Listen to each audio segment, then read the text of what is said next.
जी के पास पहुंचा और बड़े गर्व से बोला, दादाजी, जब मैं बड़ा हो जाऊंगा तब मैं सफल आदमी बनूंगा। क्या आप सफल होने के कुछ उपाय बता सकते हैं? दादाजी हाँ में सर हिला देते हैं और बिना कुछ कहे लड़के का हाथ पकड़ते हैं और उसे करीब के पौधशाला में ले जाते हैं।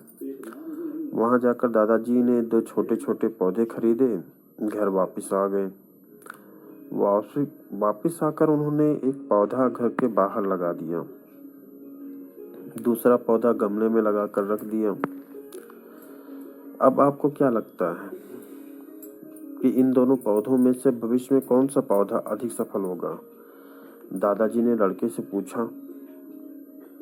कुछ समय तक सोचते रहा और फिर बोला, घर के अंदर वाला पौधा ज्यादा सफल होगा, क्योंकि वह घर के बाहर एक खतरे से घर में सुरक्षित है, जबकि बाहर वाले पौधे को तेज धूप, आंधी, पानी, जानवरों से भी खतरा है।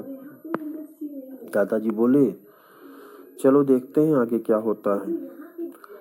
और वह अखबार उठाकर पढ़ने लगे। दादाजी ने दोनों पौधों पर ज्यादा ध्यान देते रहे और समय बीतता चला गया। 3-4 साल बाद जब एक बार फिर लड़का अपने माता पिता के साथ गांव घूमने आया तब अपने दादाजी को देखा तो देखते ही बोला, दादाजी, पिछली बार मैंने आपसे सफल होने का कुछ उपाय मांगा था, पर आपने कुछ भी नहीं बताया था। इस बार आपको कुछ बताना ही होगा। दादाजी मुस्कुराए और लड़के को उस जगह ले गए जहां उन्होंने गमले में पौधा लगाया था। अब वह पौधा एक पेड़ में बदल चुका था। लड़का बोला, देखा दादाजी, मैंने कहा था ना कि ये वाला पौधा ज्यादा सफल होगा।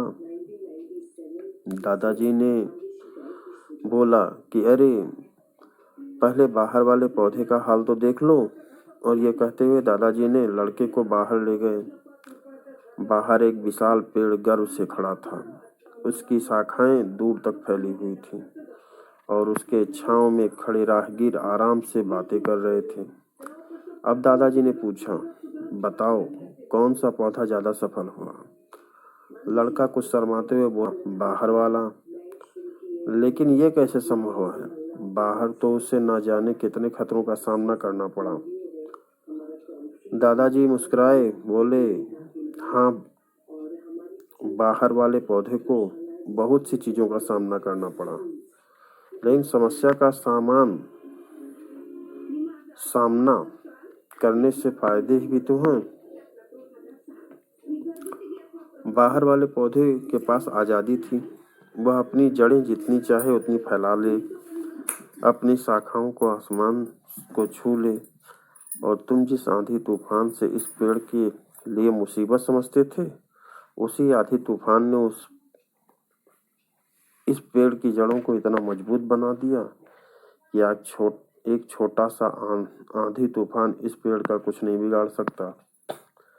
बेटे, जो मैं तुम्हें बताने वाला हूँ, उसे अगर तुमने अपने अंदर बैठा लिया तो तुम जिंदगी में जो कुछ भी करोगे उसमें सफल हो जाओगे।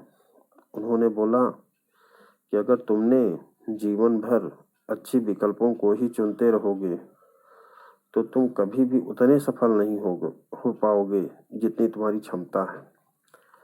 लेकिन अगर तुम तमाम खतरों के बावजूद इस दुनिया का सामना करने के लिए तैयार हो जाओ तो तुम्हारे लिए कोई भी लक्ष्य हासिल करना संभव नहीं होगा।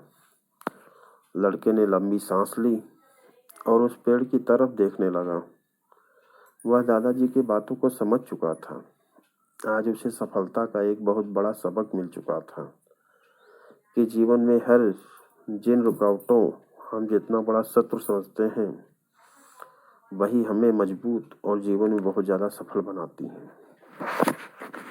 इस कहानी से हमें यह शिक्षा मिलती है कि जीवन में सफल बनने के लिए हमें सभी प्रकार के जीवन में प्रतिस्पर्धाओं से जूझना और लड़ना पड़ता है।